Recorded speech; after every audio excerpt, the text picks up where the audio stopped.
Last year, Xiaomi released the Mi Mix 2, the sequel to its original near bezel-less model, the Mi Mix. Last month, we told you that the manufacturer could release a revised version of the Mi Mix 2 at MWC. Called the Mi Mix 2's, specs for the handset were just discovered on China's microblogging site Weibo.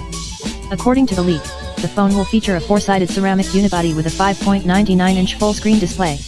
The Snapdragon 845 mobile platform is under the hood, carrying an octa-core CPU with a 2.8 GHz clock speed. The Adreno 630 GPU is also on board. The Mi Mix 2s will feature 8GB of LPDDR4X RAM along with 256GB of high-speed UFS storage. The dual cameras on back both weigh in at 12MP, and offer optical zoom.